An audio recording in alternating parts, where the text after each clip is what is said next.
स्वः तत्सवितुर्वरेण्यम् भर्गो देवस्य धीमहि धियो यो न प्रचोदयात्। ॐ भूर्भुवस्सुवः तत्सवितुर्वरेण्यम् भर्गो देवस्य धीमहि धियो यो न प्रचोदयात्। ॐ भूर्भुवस्सुवः तत्सवितुर्वरेण्यम् भर्गो देवस्य धीमहि धियो यो न प्रचोदयात्। अशेमवहु वहिष्ठेमस्ति उष्टास्ति उष्टामान् यदशाय वहिष्ठाय Shem. श्मा Israel Adonai Eloheinu Adonai Echad। Namo tassa bhagavato arahato samma sambuddhassa। Buddham sharanam gacchami Dhammam sharanam gacchami Sangham sharanam gacchami। Our Father, who art in heaven, hallowed be thy name. Thy kingdom come, thy will be done, on earth as it is in heaven.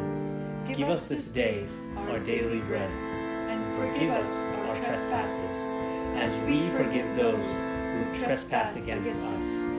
And lead us not into temptation, but deliver us from evil.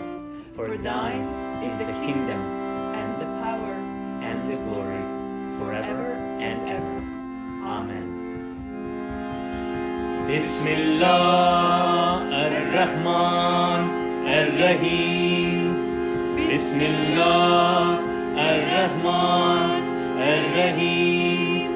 Bismillah ar-Rahman कर रही। ला इलाहा इल्लल्लाह अल्लाह अल्लाह, ला इलाहा इल्लल्लाह अल्लाह अल्लाह, ला इलाहा इल्लल्लाह अल्लाह अल्लाह। ओम साईश्वराय विद्महे सत्यदेवाय धीमहि तन्नः सर्वः प्रचोदयात्। ॐ साईश्वराय विद्महे सत्यदेवाय धीमहि तन्नः सर्वः प्रचोदयात्।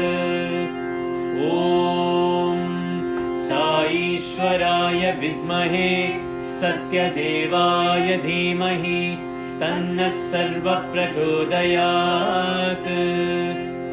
ॐ शान्ति शान्ति शान्तिः।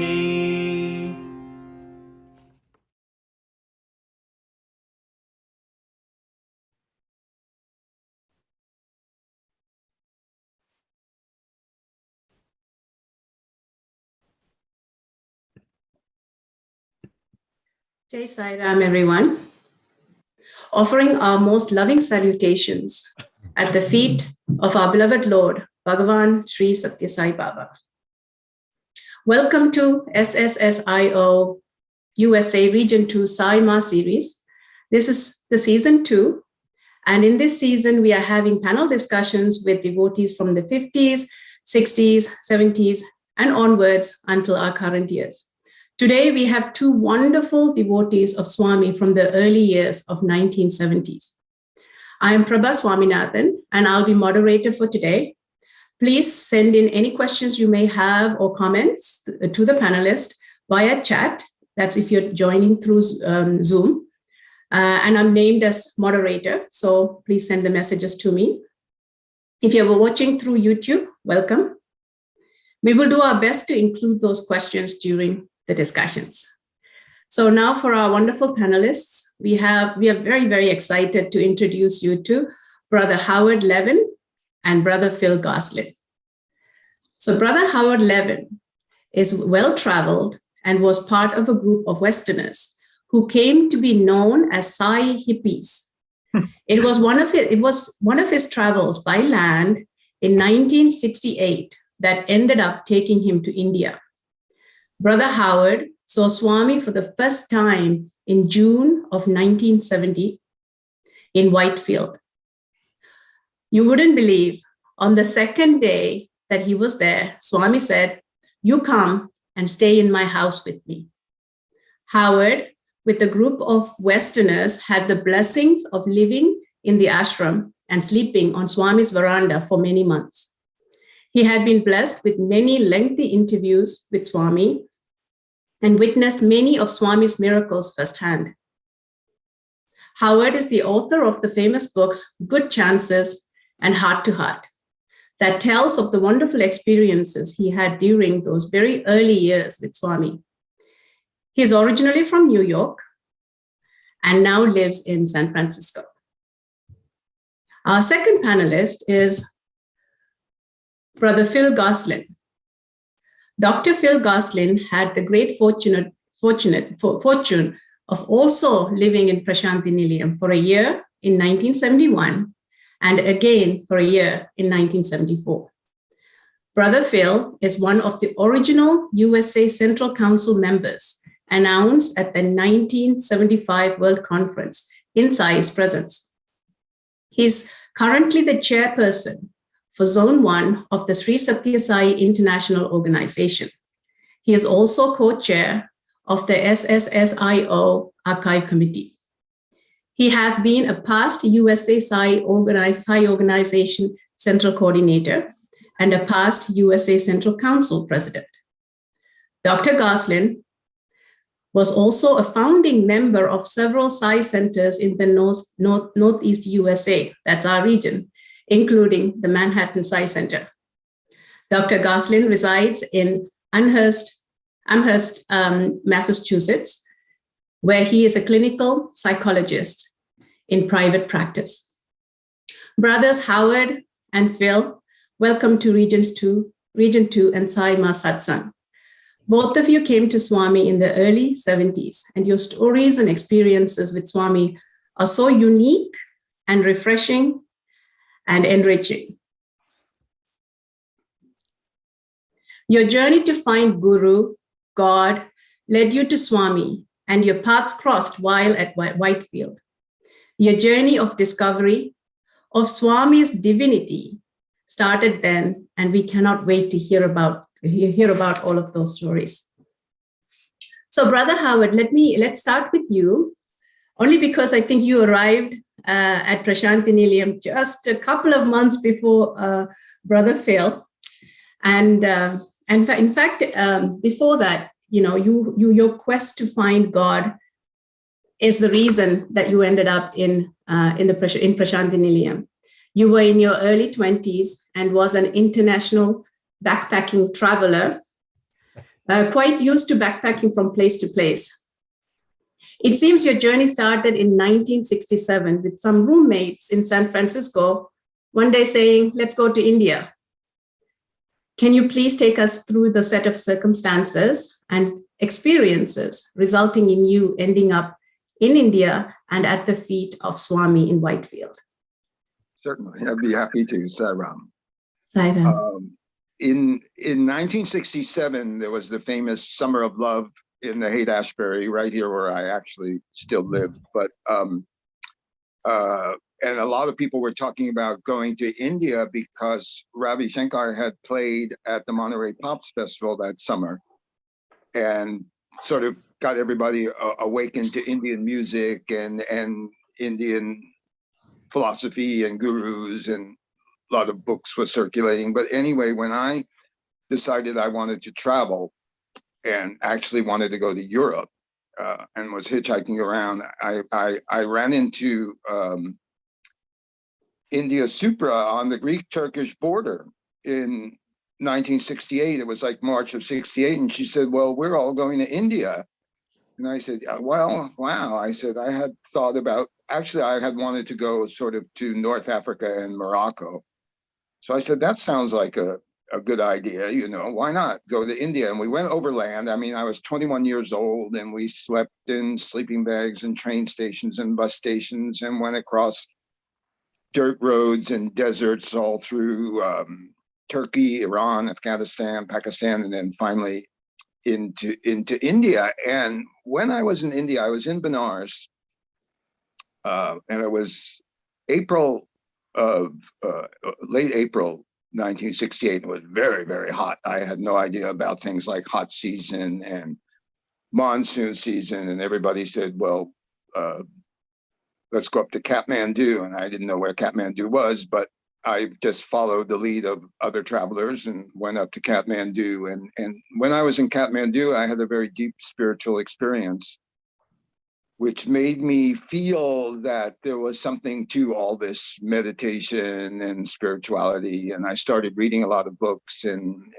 meditating, and I did a lot of traveling, which is really, too long to go into here. But at a much later date, about a year later, India and I went on a pilgrimage. We were in Goa with her friend Lynn Rubenstein, and the three of us went on a pilgrimage to find our guru. We felt like our guru, for some reason, was in South India, and for no logical reason, but we just felt that way. And when we were sort of hitchhiking, a Indian lorry, a truck, picked us up, and he had a big picture of Swami on the over the dashboard. A lot of the trucks in India have altars, or they did in those days. I don't know what it's like now.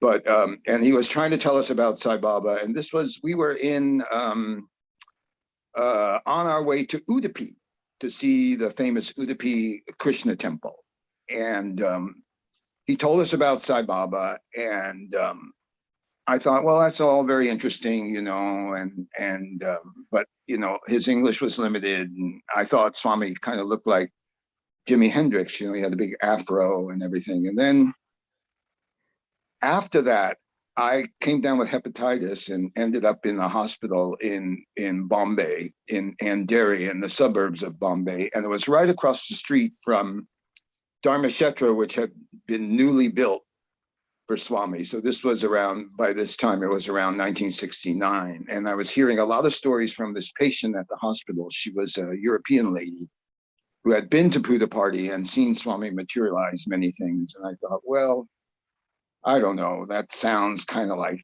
you know, a magic show, and that's not what I'm into. But I ended up going back to North India, and I had a darshan with Swami Muktananda, who was a famous guru who invited me to his ashram, but I didn't feel that he was the one. And then when I was up in Kulu Valley, I got a letter from India, and she said, we're at Sai Baba's ashram, and he's the one we were looking for. So I took a bus to Delhi, got on a plane to Bangalore, and arrived in Whitefield June 5th, I think it was 1970.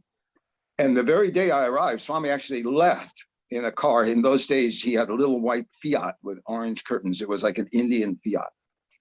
And all I saw was his hand waving out the window. And actually, I was there with the other, there were about, I was the 20th Westerner, young Westerners. We were all in our early 20s. And everybody said, oh, Swami's coming back in a day or two, just wait. And actually, he didn't come back for about a week. So it was maybe, I was there a week, 10 days, and then Swami finally came back. And we were staying in what was then the college. It was just a row of concrete rooms in the old Whitefield before everything was all built up. And Swami came on the veranda, and we all lined up, and he looked at me and he said, new man. And then he said, tomorrow the college will begin and there'll be no accommodation here. Where will you all stay? And I think some of the gals like Michelle and India and Vijay, they said, oh, Swami, your grace, whatever you say, Swami. And Swami said, then come and stay in my house. He said, you can all stay in my house. So the old bungalow in Whitefield before the Trey bungalow was built was very different. And it was kind of painted in like a blue, military blue, gray. And so we slept on the roof. There was a second story and Swami's room was up there. So the gents, the young men, all slept on the roof in sleeping bags outside Swami's room. And there was a back stairs that went down, and the gals, Michelle, India, Vijay, and all of them, they stayed, slept in the back of the house with Swami's sister and mother and other ladies who were staying in the house. And then every morning we would line up at the back stairs, at the bottom of the stairs, you know, and then Swami would come down the stairs. And he would say, who are all these rowdies, you know? And he called us in for a group interview. And in the very first interview, where I was actually, I mean, I had been close to Swami because we were been in his house for a day or two. He called us in for a group interview. And he said, just as God, as a devotee longs for God, God longs for the devotee. And he was making a symbol like this with his fingers, and he said, no, this is not good. He said, like a stalactite, stalagmite in a cave, and he waved his hand and he produced a round black stone. It was smooth, and he passed it around to everybody. We all looked at it. It was just a smooth round stone. And then he took it back and he held it between his thumb and first finger like this, and he blew on it, and a little teeny cave appeared in the stone with a little stalactite and little stalagmite. And Swami said, see, like that, you know, and he passed it around again. And one of the gents there, Gil, put it in his pocket, kept it. And Swami didn't say anything about that. And then when Gil took it to Bangalore to find out what it was, they said it was a saligram, which is a stone found in the rivers in the Himalayas, and over the centuries, it's made into by a fossil. So basically, he just created the fossil with his breath. And what can I say? Swami's personality was so charming, and he was so radiant, and he was so funny, and had many, many jokes. And in the evenings, we'd have bhajans with him in the house. And so this lasted for about 2 weeks. We were just, he gave us a little kitchen out back.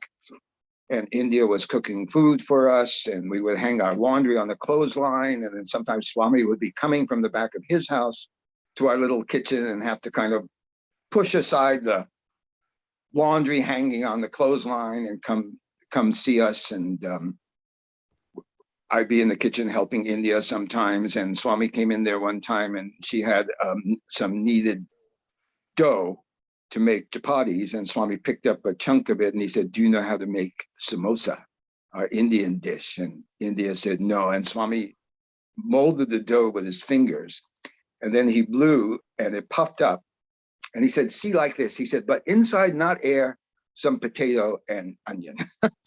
So it was just a very, very magical time. And then he packed us all off to Puja party.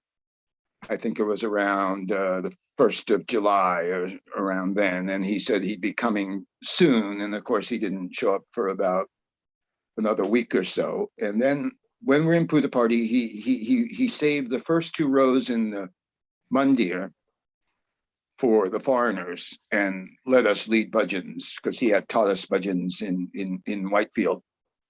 And in those days, it was the old mandir. Everything was square. There was no ornamentation or anything. It was green and white. And the men probably filled up about half of the bhajan hall, and the women about 3/4 of the bhajan hall. And then there was maybe some people sitting outside, but there weren't very many people there. And Puja party basically was really simple. I mean, it had a row of 1-story buildings on one side of the mandir and another row of 1-story buildings with rooms, and it had some sheds, pilgrim sheds, and a canteen where the food was very, very hot. But we had Swami all the time because he gave balcony darshan at 6 in the morning, and then we had morning darshan about 9 or so, and then there was bhajan at 11, then there was afternoon darshan, then there was evening bhajan at 6:30.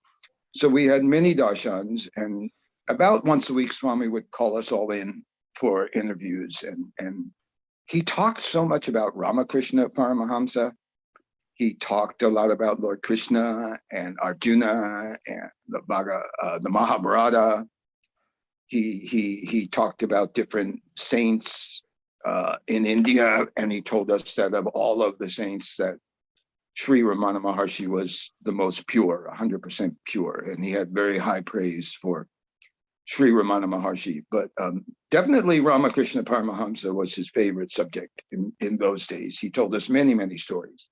And he would materialize afterwards, after the interview, when they were over, he'd say, "Do you like our Indian sweets?" And we say, "Yes, Swami." He'd say, "Do you like Mysore pak or ladus?"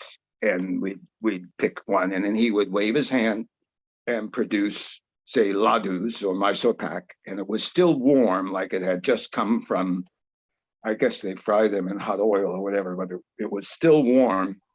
And he would just go like that, and there'd be enough sweets for everybody. Or he would materialize japamalas, necklaces. He would take a cheap ring off of somebody's finger that they had bought in the bazaar and just hold it up and say, "Now I'm going to make you a valuable ring," and blow on it and instantaneously change it into a beautiful diamond or a ruby or an emerald with gold. And I saw Swami materialize many, many different things. He asked us to paint stone slabs in the shed. He had stone slabs built in and brought in, and had these sayings like, I was painting a stone slab. It said, "Make your life a rose," or something. I can't remember the whole quote, but different quotes from Swami. And he would come in that shed every day. And this went on for nearly 2 weeks, and spend a couple of hours with us while we were painting, telling us stories, giving us teaching. There were some old ladies that lived in the shed, and all they had was like straw mats and trunks, and their bedding rolled up. And Swami there was a devotee named Shirdi Ma who had been with Shirdi Sai Baba, and she was quite elderly and had a big, huge red dot on her forehead. And Swami would tease her. And so she went to touch his feet, and she was in the shed with us, and he jumped back, and so her hands hit the floor, and then the American lady was in there, and she was really upset that Swami had jumped back, and so Swami walked over to her, and he went like this, and materialized a piece of pink layer cake with frosting. It was just like a wedge, as if it had been cut freshly out of a piece of cake.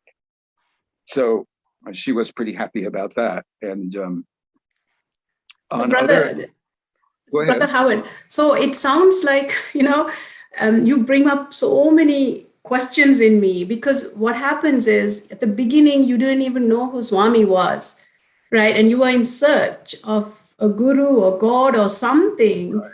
And then all of a sudden you come across Swami, and he is loving, kind, yet calling you rowdies. And then he materializes all of these wonderful, wonderful, amazing things, which is actually a miracle. And I'm not sure if you witnessed miracles like that before you came to Swami, but that feeling of witnessing miracles and accepting it to be norm while you're at Swami's feet is something that I'm finding very difficult to comprehend. And also we have Brother Phil here, right?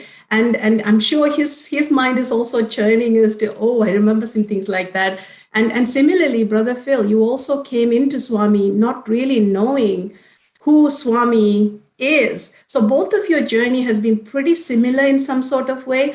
And so, Brother Howard, before I come back to you to continue that your story, I just wanted to hear, Brother Phil, you also started on the West, and Swami had his calling cards for you.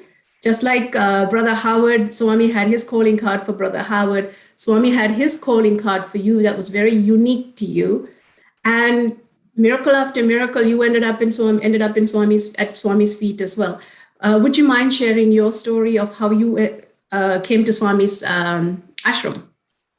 Well, I can't answer your first question there as to what the meaning of Swami's miracles are. It's unusual in that these miracles would happen, and they seem so matter of fact in a way that exactly. They just would sort of flow, and like, well, I guess that's how it is. It's exactly. And although I do remember there was one time we were under the Pandal in Whitefield. This is a few years later, and Swami was materializing some vibhuti for someone.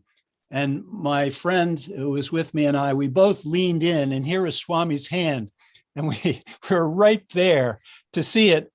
And the vibhuti popped out right out of there, and we both just burst out laughing. It was just sort of incomprehensible. It was sort of like we sort of nodded to each other. Well, yeah, we were right as close as you could possibly get, and that's how it is. So there's really not much more to say about that. But my own journey to Swami, Swami plucks people from around the world, and mine was my trying to make this relatively quick, but I grew up a Unitarian. The idea was that all religions, there's one God, and all religions lead in that place. And so that made things a little bit more open. I think my first spiritual experience was one day I threw a rock at a pigeon. And, usually you never hit the pigeon and it's no big deal. But this pigeon fell right at my feet. And it was gory. And I suddenly realized this was wrong, like wrong. It was sort of like, this really happened and this was wrong. There must be some right. And not long after that, my grandfather died. And we were at the funeral service, and they were talking about these great concepts about the universe and stuff like that. And I realized these people are telling the truth, but they have no idea. They have no idea what they're talking about. And it sort of got me thinking that I should be on the lookout. And a little later in high school, I came upon the Yogananda book. And then after that, my senior year in high school, I had a chance to read the Gita and, listen to Ravi Shankar and things like that. And I ended up going to Columbia in New York. And by 1968, the Swamis were first starting to come to the US. and I tried to see everyone that I could. And as a matter of fact, so many, you know, I wanted to see, is this the one? Is this the one? And I ended up over the years seeing 50 different swamis. But later in my senior year, I had a series of coincidences. One was November of '69. Newsweek magazine had a beautiful article about Swami. And ridiculously, they had a beautiful photo of him, but underneath it, they put the caption, "Worship me every Thursday." But the overall article was beautiful. And then the next week, I was at some religious conference, and I heard a mention about Satya Sai Baba. And the following week, I was at a party, but just being a sort of a media addict, I was just not paying attention. I was flipping through the Village Voice. And at the bottom, it said, for more information about Satya Sai Baba, write to Dick Buck. And so I did, and I got the information, and it was really hard to comprehend. It was so different than what all of the other swamis were saying. They were all saying, you know, if you do my technique, you'll get this samadhi and that samadhi. But Swami's thing was, I've come to drive evil back into the jungle. And so it was like, either this person's totally crazy or he's on to something entirely different. The following week was Christmas, and I grew up in Storrs, Connecticut, small town, and my father went to the local record store, a very small little record store, and he bought me. He knew I was interested in Indian culture, and he bought me a record for Christmas, and it was Satya Sai Baba Chants the Bhajans, and there were very few coast-to-coast sales of that record, and but I got one, and I listened to it over and over again. And I even would play it for some of my friends. I was so excited about it. And I would notice that the blood would kind of drain out of their face and they had no interest whatsoever. But after college, I wanted to get the money to get together to go to India. And the simplest thing was to become a taxi driver. And only in those days, New York City was pretty wild and rough. And the last night I drove a taxi, someone put a knife to my throat, and I had like a little puja table on my thing, you know, as pictures of a couple of gurus and things like that. And I only had a little bit of money, and I told him, you can have the money, but that's all there is. And he said, there better be more. And I could feel the knife kind of pull a little bit against the skin. And I looking at the pictures, and I'm thinking, this isn't how this is supposed to end. You know, this just isn't correct. So the two robbers were there, and then suddenly, two giant guys in trench coats with drawn .45s jump into the car, and I thought, this must be a rival gang. And fortunately for me, it turned out to be undercover police who finally made a collar, and they stuffed one of the guys behind the seat. The other robber ran down the street, and they told me to chase him in my taxi. So that was the end of my New York City taxi career. And so very, very, very Swami-esque in my mind, all Swami's doing. And so a couple of weeks later, I was on a charter to London, very cheap, you know, as cheap as we can get, trying to store up the money. I was hoping to go to India for 3 years. And in India, I was with I was escorting two ladies who were also interested in going to see Swami. And we got a charter flight on Basco Brothers of South Yemen. And the reason you've never heard of Basco Brothers of South Yemen is they went bankrupt as we were about to climb onto the plane. And they didn't tell us that. They put us up in a nice hotel in Brussels. The next morning they said, no, you have to keep calling back. And I remembered that there was an ashram outside of Brussels. So the three of us in the snow of early March of '71, hitchhiked to this ashram. And we arrived there just as they were having their once a week meeting. And we strolled in. And they were kind of stunned, but they put us up for a week. And after that delay, we managed to make our way to India. And after a stay in Bombay, we made our way by train down to see Swami and arrived in March 23rd of 71, I believe. And I remember my first viewing of Satya Sai. We knew nothing about Satya Sai. There was no organization, there were no rules, or at least not printed or clear. And who was Satya Sai and what was this all about? And I expected someone very light and sort of what I imagined as Krishna-like, very sort of floaty and very mild. But for me, when he came around the corner in Whitefield, the very first time, it felt to me like there was deep, dark music. And it was like very, very intense. And it wasn't at all what I expected. And it was like, ooh, you know, like it sort of took my breath away. And as a matter of fact, my, you know, in those days, it was just a one line of men and one line of women just down the driveway. And my jaw kind of unhinged. It was sort of like, I was unsure what that was about. And he stopped in front of me and he sort of, one of his jokes, he sort of looked in my mouth like it was like a giant cave and he sort of laughed and went on. And a day or two later, he stopped and he spoke to me and he said, "Talking to you." And everyone asked, what did he say? What did he say? And I told them, and he said, "Oh, you'll get an interview. You'll definitely get an interview."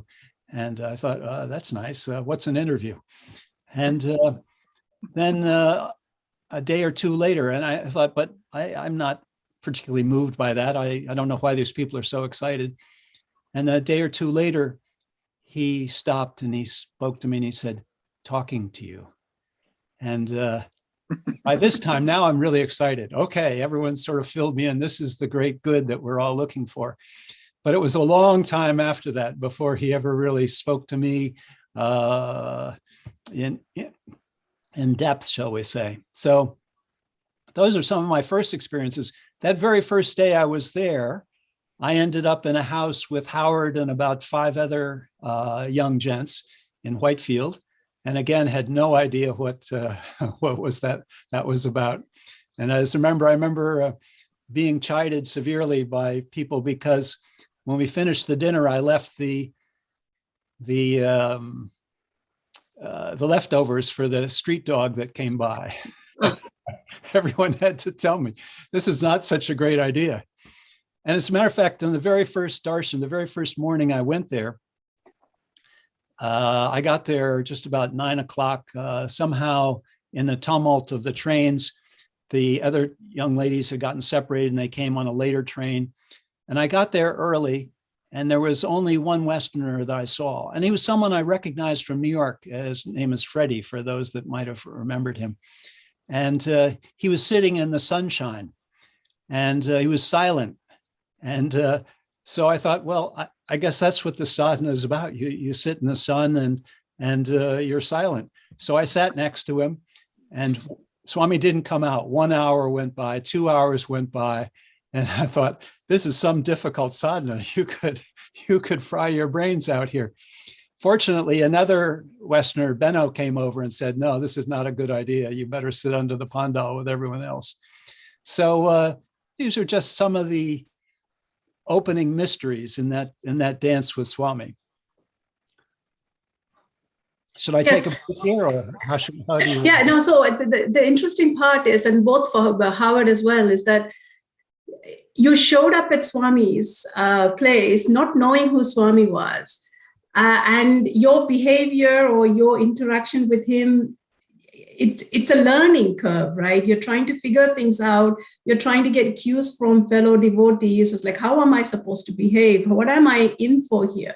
And then again, going back to the miracles, I mean, to just see that first miracle that many of us here, by the way, many of us watching here might not have seen Swami, right? Might not have been to India. And we connect with Swami, but we connect with Swami with our own experiences, but not through this witnessing of miracles. And you talk as if miracle is just like everyday happening. It's just normal. And for people like me who has never seen Swami before, I'm like, oh, really? It's so it's can you just take us back? Even my brother Howard, and you were talking about this the miracles with Swami, right? If you can just kind of pause a little bit and go kind of take us there, what it feels like to witness those miracles and that everyday human interaction with Swami. He was, he was revealing his divinity to you as time goes on, but yet he was still a human being having a human interaction with you, showing you how to make samosas and how to, and letting you live in his quarters, right? And so can you just tell us a little bit more about the feelings of being with Swami during those times when you really didn't know who Swami was? Bliss. It was just like experiencing bliss. Well, I had been in India for 2 years already, and I had read the Bhagavad Gita and got stuck on that chapter about where Krishna says, I incarnate in every age, And I actually had been at an all-night puja in Benares at the Shiva temple. And in the morning, I sat on the ghats and I prayed to God. I said, if you've incarnated on the earth, I want to find you and be with you. So, and within less than a year, I was at Swami's. And after 2 years in India, seeing Swami materialize things is not as shocking as you would think. I mean, think I grew up on Long Island, and lived in Manhattan and went to college in Arizona, went to San Francisco, but I'd never seen anything like India, but after 2 years in India, it just seemed so natural. I mean, Swami would just wave his hand and something would appear. And many times I sat at his feet in the interview room and was able to look under his hand like Philip and just see things come. And one time in 1986, I was there to do the planetarium, and in Whitefield, after he would give darshan, we would be on the driveway with the students, and he would come in, and one student held up a picture and gave Swami a pen to sign the picture, and the pen ran out of ink. So Swami just goes like this and waves his hand and made a beautiful pen. It was red and gold, and he took the gold top off and he signed the picture and gave it to the young man. And I mean, and then on another occasion back in 1972, I went to the first summer course in Indian culture and spirituality. At the end of the summer course, Swami had us all in the front room, the young students, the gents, he had the gents in one interview and then the ladies in another. And so he said, I want to give you all my calling card. And he waved his hand and he produced a stack of calling cards that had a rubber band around them. He took the rubber band off, and as he passed out these calling cards with his photograph and his address, they still had the smell of a photography lab on them. That's sort of sticky. You don't have that anymore with cell phone pictures and all that. But in the old days, you develop a picture in a lab. And so these are the mind-boggling things to me, is that basically Swami could just materialize anything that he wanted to materialize whenever he wanted to, wherever he wanted to. In fact, in the very early days, he didn't wave his hand. The object would appear in the air and it would float down to his palm. And a lot of the old devotees who had been there in the early 50s told me stories like that. And so it just, like Philip said, it just all seems so natural. This is what Swami did. But his personality was so radiant and charming. And we were so in love with Swami. I mean, we were like the gopis, we just followed Swami everywhere. In fact, some of the gals had a taxi already with everything they needed, so they wouldn't have to run back to their rooms. They could just, if Swami left Whitefield for Puja party or Puja party for Vrindavan or going on a tour, they would just jump in the car and follow him. And so we all started following Swami in taxi cabs all over. And it was really wonderful, though, I have to say. Thank you, Brother Howard.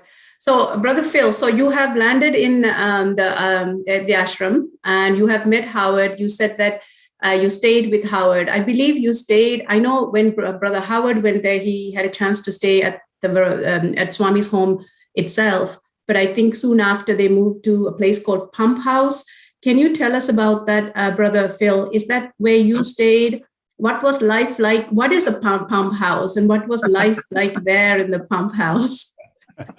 So actually, the first place that Howard was, and there were about 5 other gents, was out on the way towards Whitefield, the old Whitefield, the Anglo-Indian Whitefield.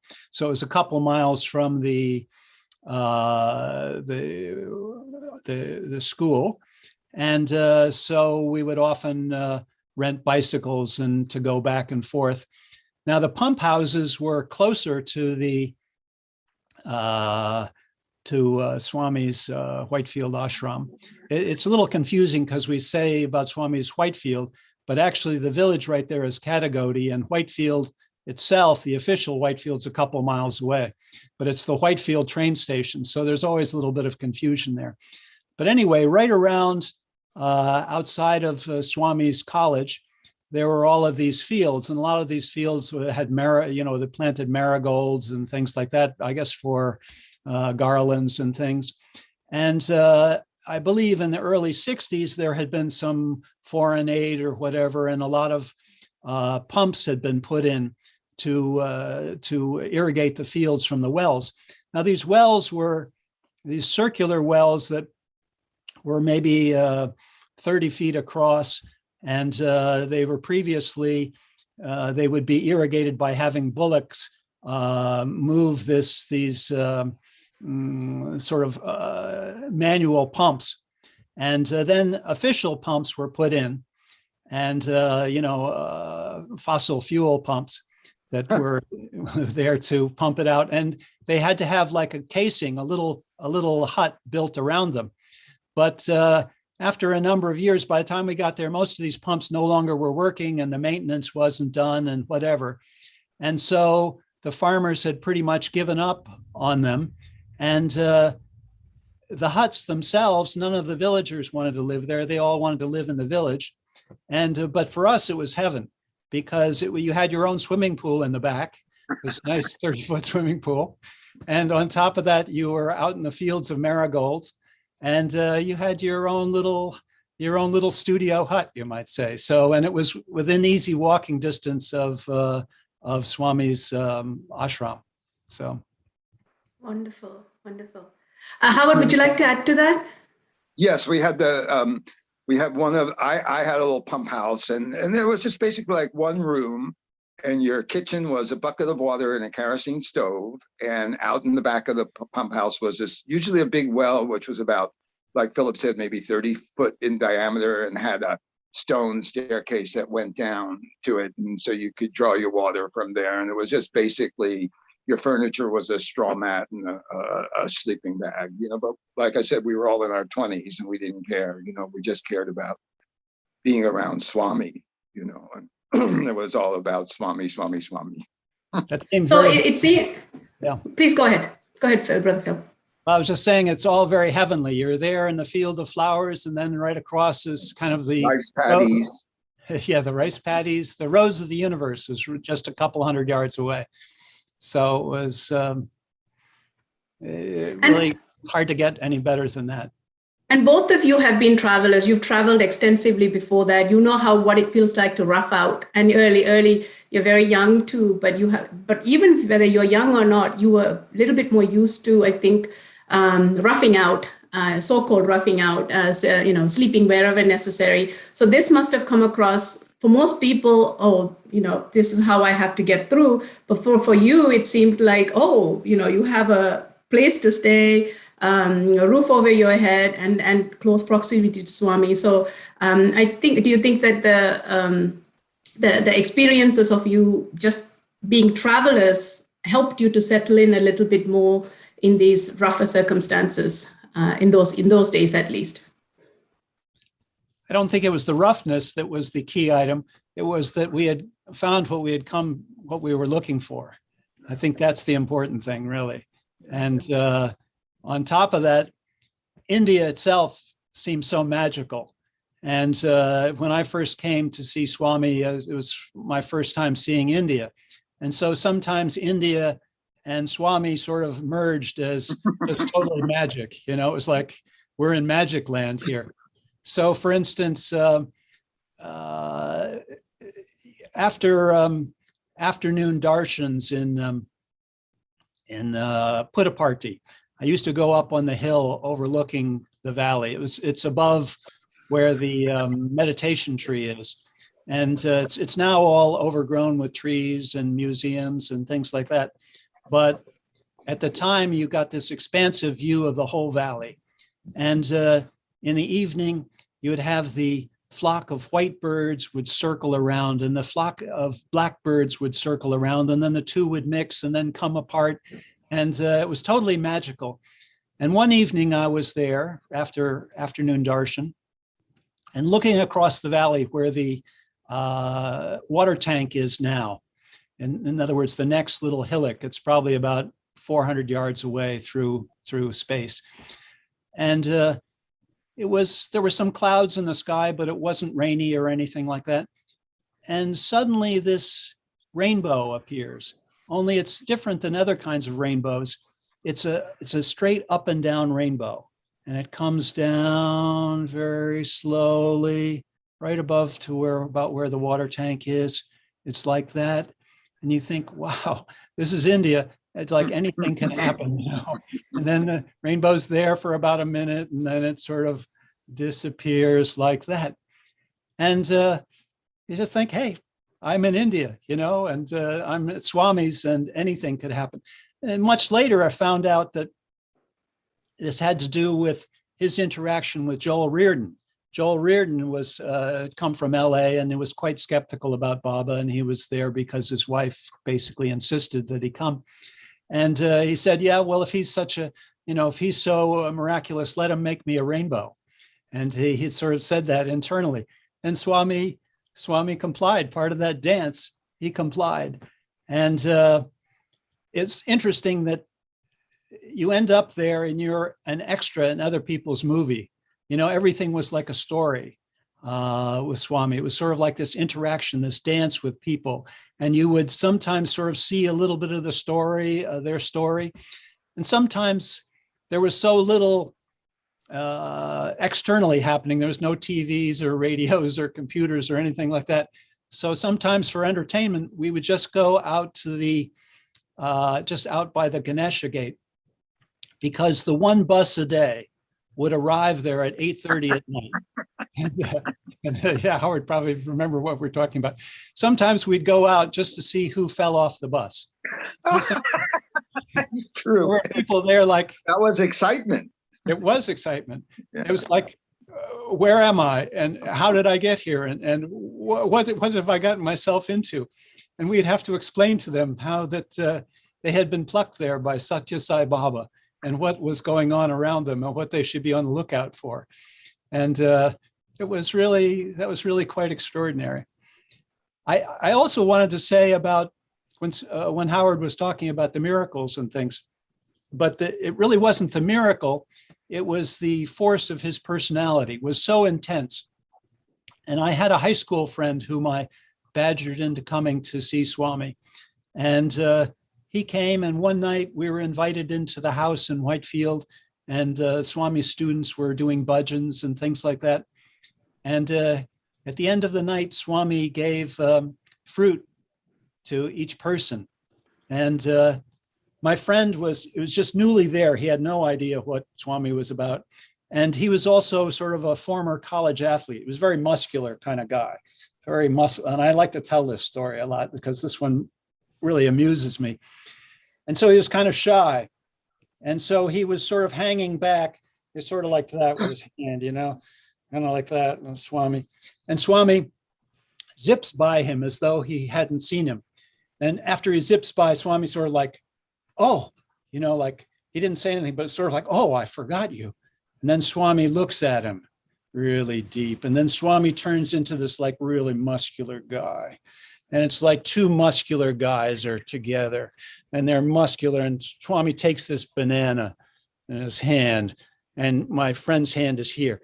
And Swami takes the banana, whaps it in his hand, and you hear this loud slap of the banana. There's two muscular guys sharing this banana. And the next morning, we came back from the pump houses, And I met my friend at the darshan line. I said, that was really something, wasn't it? You know, like that was some night. He said, yeah, it was so intense. It was so intense. After I ate the banana, I stayed up all night. It was just so intensity. Of course, after I ate the banana, I ate the peel too. Oh, wow.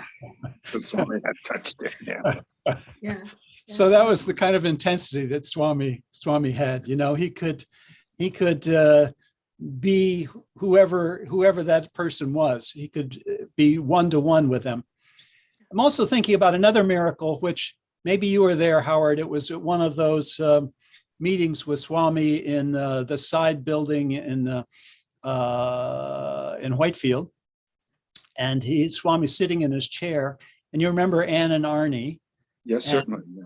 And so Anne, he materialized this japamala for her. And how he did it was he just held up his hand, and you could see the beads come out of his hand one by one, like, but fast. It was like, da-da-da-da, and it's all the glass beads made this clacking sound. So it was like crack, and it came out so fast he had to catch the end of it. And she's sitting about 10 feet away, and he just flicks it like that, and it goes boom right around her neck. So that's the kind of Mr. Casual he was. Yeah. Anything was possible. Totally. Brother Howard, would you like to add to that Sure. experience? Yeah. Well, Swami's personality was so charming and so radiant. And I mean, this was a divine personality. So probably he was the most charming, most radiant, funniest person on the whole planet. I mean, it was beyond charisma. I don't even know if charisma is the right word, but we were so, like I said, we were so in love with Swami because he was so wonderful. And not only did he materialize all these different things for us, he came in our dreams.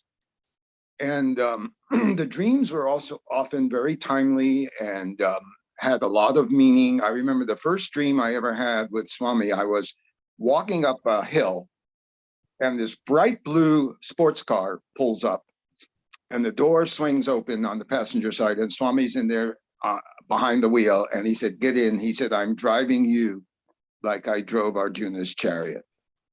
And because I was a big fan of the Bhagavad Gita and Lord Krishna, and I had read a lot and read the Mahabharata, and so there were all these dreams that we had. And one of the most profound experiences I had with Swami was in 1980 in San Francisco when he appeared in my bedroom.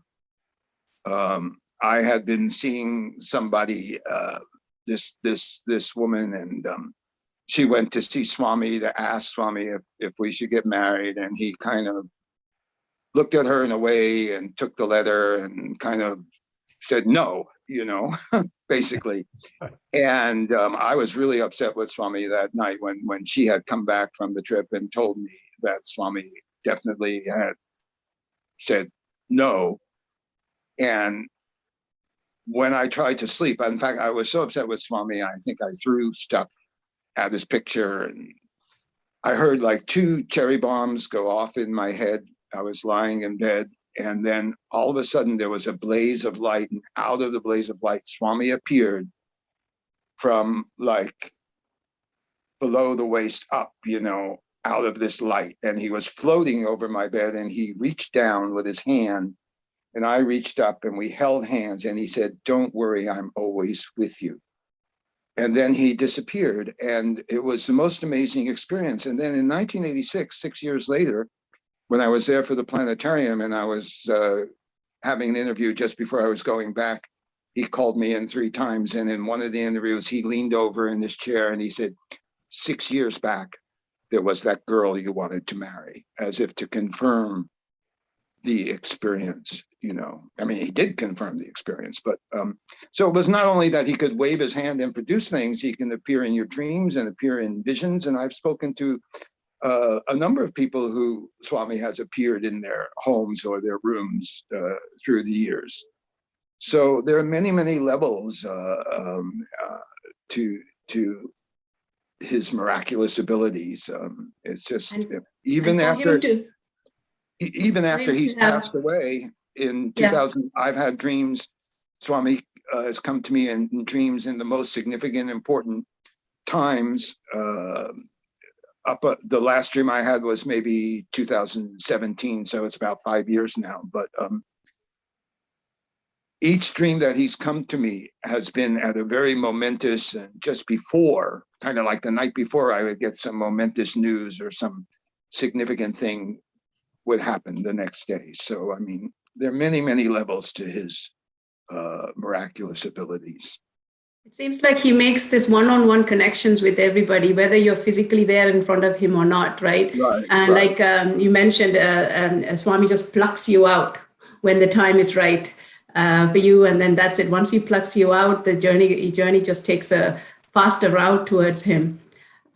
So going back to the time in the 1971, living at the ashram or the pump house, both of you spoke about how the limited number of people that were there around Swami and your proximity to Swami. Whenever you wanted to see Swami, you could see Swami. Right? It's not a matter of you're sitting and waiting and say, when will Swami come and give me darshan, which is what happened later on in the years. It's more like you can just go and bump into Swami whenever you wanted to. So not quite. Not quite. But he was accessible to you. So I was wondering if you can kind of go through this like a day experience of like what happens in a day with Swami. I know you mentioned that in the past that although you don't have interviews as regularly, you do have bhajans at the center, bhajans at Swami's home, or Swami would, when you're having bhajans, Swami will just come and join you and miracles will happen, or his intense, like you said, the force that he has just overpowers everybody. And also he kind of goes into his trance. It's just, you get to witness his Swami, God, during those bhajan sessions. So can you share your experiences of, what it's like to be in that proximity to Swami and to have bhajans and to see Swami enjoy the bhajans and for you to kind of interact with him that way? Do you want me to go first? Or Sure, Howard, Brother Howard, you can, yes. When I was in Swami's presence, I felt 100% safe, 100% connected, and 100% that everything was all right. I felt like I was with my closest friend, my mother, my father, my best friend, my brother. It was just such a total feeling of well-being, the likes of which, one has to work at to get to when you're in ordinary life. And it's just hard to explain. Swami was just marvelous. He was just so magical, and he was very, very funny. We used to have laughs. He would tell so many jokes in the interviews, and we would laugh and laugh and laugh. And he really was blissful and joyful. And when he wanted to reprimand you, or he could be stern, but he was just, since I've been to Swami and in my work, I've been all over the world, every continent, and I've met thousands of people through Feather Pipe Ranch, where I ran for 25 years, and just nobody like Swami. It's just a whole different level. He wasn't an ordinary person like the rest of us. Thank you, Howard. Besides being charming, he could also be the rudest person in the world too. He would say things which were just like shocking, and that would be very upsetting for people. And so everything was a teaching, whatever was attractive and whatever was hurtful. One time I was in an interview, and this new woman was there from San Diego, and Swami turns to her and says to her, "Your son is dead." And they'd left the kids back at home. And so naturally it was a night of agony because you couldn't just pick up the phone then in those days. And turned out her son was fine. Now, did he mean your son, like wisdom, is dead? Or what did he mean? You could never tell, really. It was like having the Delphic Oracle as a friend. You knew that he knew that you knew that he knew, but you couldn't really quite figure out exactly what the meaning of it was. I also wanted to just remark, as Howard was saying, you felt totally safe with Swami. Sometimes, you'd see people shrink away as Swami was like really giving it to them. One time I went in and they called all of the ashram residents in and put a party. And I thought, wow, here's my chance. I'm, here I am in the third row. How did I get up so close, of all the ashram residents? Then I found out he used that moment to really lace into the lead bhajan singers there. And they're crying. And Swami says, when you sing like this, I want to vomit. I remember that. It makes me want to throw up, he said. Yeah. So he could be really, really rough. And then at times like that, everyone was sort of like backing up, like, uh-oh. But you also, that feeling of safety. I remember flying on a plane once with Swami to Bombay. And there was a little bit of turbulence. And I'm not flight phobic or anything like that. But even just, let's say, normal flight people, you get a little turbulence, think, uh-oh, But this time with Swami there, it was like, hey, for sure, this plane isn't going down. And so it was lovely that way. I was also thinking about you were talking about the day and Puttaparthi. And there were different styles of darshans that Swami gave. And the first one of the day would be after there was Naga Sankirtan. And Naga Sankirtan in those days was slightly earlier, so that when it was finished, everyone was right around the center garden in front of the mandir. This is before Kulwant Hall and the roof and all of that. And so you're pretty much, all the women are on the women's side, but the men are right on the men's side, and all very close, standing and looking up at Swami's door upstairs. And it's still kind of gloaming and dark. And in the darkness, the door would open and it's totally dark. It's just pitch black. And then here, here's the darkness. And then Swami would just lean in and his features would come out. And everyone would gasp. They've seen this 1,000 times, but everyone's like, oh, it was like the creation of the universe. It's all dark. And then suddenly God appears, and then God disappears again. And that it was about that length of time. It was all just that hide and seek aspect of Swami. Another darshan that was very profound for me was on the men's side, when the bhajan would end, Swami would leave outside of his door, go in his interview room and go upstairs. And he would walk across the front of the mandir. And as the arti ended, all the men would come out and they would be right outside the men's door. And Swami would be right above them, exactly straight above them. So you were looking straight up at Swami. There was something, and like maybe 10 feet away, God is looking at you straight down. It's very, very profound. And there was something seemed very, very appropriate about that type of darshan. So anyway, there's just a few of the things about the day that was magical. And if you felt you hadn't had enough darshan of Swami, he would walk across the mandir second floor 3 times a day for the supposed meals that he had. And each took about 10 minutes. He'd go over and then he would walk back. And I remember being there. In those days, there were no walls either. And being the only person standing there in the sand, looking up at Swami as he walked across.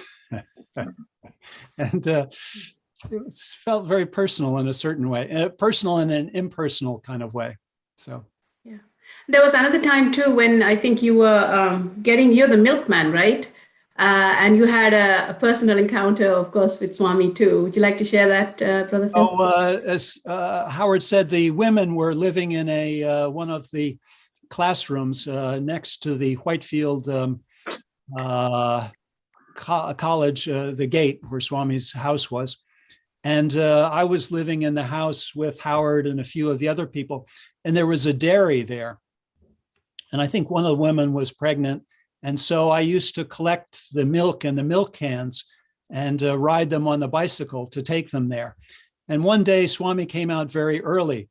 And so I stopped everything, and I'm right there by the gate, and I've got my bicycle and my milk cans, and he's coming closer, and I'm the only one there. And I know he's going to say something. He's sort of looking at me, and I'm thinking, what should I ask for something? Should I say something? Should I this? Should I that? I'm going through my mind like that. And finally he arrives and he asks, what's your name? And I said my name. And he looked at me like, what a bizarre thing to say. And then he just went on. It was sort of like, what can you, it's sort of like, what can you do with people like this? And he just went on his way. So, yeah, it was just, for me, I mean, it's not profound for most people telling it, I would assume, but for me, it was profound. You're just there with Swami. One time we were following Swami in cars and to Puttaparthi. And one of the cars, I think, ran out of gas or had to stop for the gas station. And this was like in Hindupur. And it was just barely light out. In those days, those were very small towns. And Swami stopped. And I got out and he got out. And there was one third person there who was just like in a trance. Swami didn't pay any attention to him. It was like, like a samadhi trance. So there was just Swami and I just standing there. And Swami asks, where's the other car? And I said, I think they stopped for petrol. And again, this is not something that's going to amaze you, if you tell people about this. But for me personally, it was just like alone with God, and just hanging out with him. One time we were there in the World Conference in '75, and Swami passed out ice cream to everyone. And afterwards, when we got back, my wife was telling people, oh, and Swami gave us ice cream. And as though this was the most momentous thing in the world. And you could see people looking sort of like, yeah, that's nice. But you couldn't really explain that the just being there with him, being involved, touching him, or being close to him was so momentous for us. Yeah. That's just so wonderful. You mentioned following Swami in vehicles as Swami traveled, and I think Brother Howard, you had also mentioned that some people have their taxi full of items ready, just so you can just have to jump in the car and follow Swami. I'm just curious. I mean, do you get permission from Swami to follow, or you just follow? No permission. Go ahead, Howard. In fact, this lady, Darice McDermott, used to come from New Delhi. Her husband was head of United Nations in India.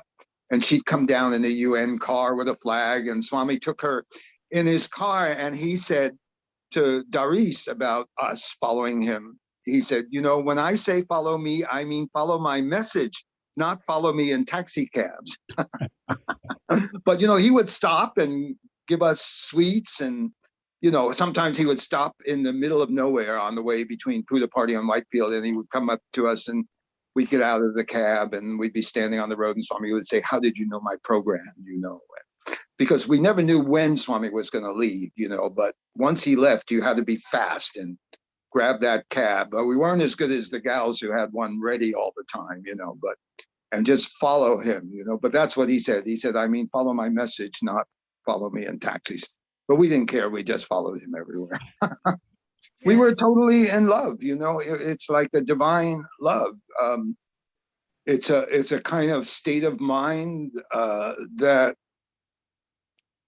it was a long time ago, but I can remember what it felt like, you know, to just love Swami so much and want to be with him every single second. And like Philip said, every time he appeared in the early morning for balcony darshan, it took your breath away.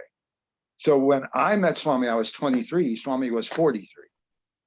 And he was very, very handsome too, you know, and yeah, it was just like, it was like, we felt like we were the gopis and he was our Krishna. Yeah, it was sort of like there was his magnetic personality too. I was just thinking about the at darshan in those days, like on Sundays and Thursdays, there'd be a big crowd, and he would walk back, he would leave, and he would go back to his gate in his house. But they let you, if you didn't get too close, you could walk with him back to the gate, and it was sort of like the giant magnet was there, and you're sort of just being moved along, you know, just moved along the sand with him. And it was very lovely. But Howard was sort of alluding to the sort of an uncertainty there as to what the boundaries were. And the boundaries were always changing as to how close you could get to Swami, or how appropriate was just for a group of people or for you individually.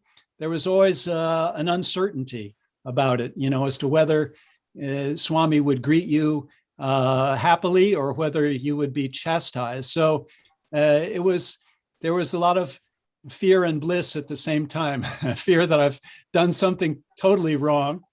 And on top of that, things were generally getting more formal as the years went by. But you could never tell whether you were under some old protocol or some unknown new protocol. And I wanted to tell this story that Howard got me involved in. In the old days, up to 71, up to mid 71, we had garden privileges in Whitefield. That meant that we could be in the garden and you know, meditate there or whatever. But some of the young Westerners kind of abused it. You know, they'd be in the garden, and then Swami would come out for darshan under the pandal, and they would run out of the garden down to the pandal so they could have two darshans. They could have the darshan when they were in the garden and Swami was coming out the driveway, and then they could have the darshan when they were and it was under the pandal. It was all very it didn't look very proper, shall we say. So the garden privileges were gradually being taken away. But one night, Howard said, let's go in the garden and let's go see if we can see Swami. Now, do you remember this one, Howard? So we're in the garden, and it's very iffy as to whether we still had those kind of privileges or not, particularly in the evening. It was dark, and we're on the other side of Swami's driveway, and we're behind some bushes. And there's this porch, like a veranda, a screened-in porch, right across the driveway. And there's Swami there. And some big political figure is there. And they're speaking in Kannada. And so neither of us understand. But it's clear that he's chastising this politician. He's really giving it to him. And every once in a while, he would look over to us in the bushes, sort of like, right? And we're sort of like, right? And that's kind of how he was. And it was sort of like those were great privileges, but at the same time, did we way overstep our bounds? And after that, I remember him leaving, going out on the driveway, walking up the back stairs up to his room, the upstairs. And you saw the door open, and it was totally black. And he didn't turn on the light, and he just closed the door.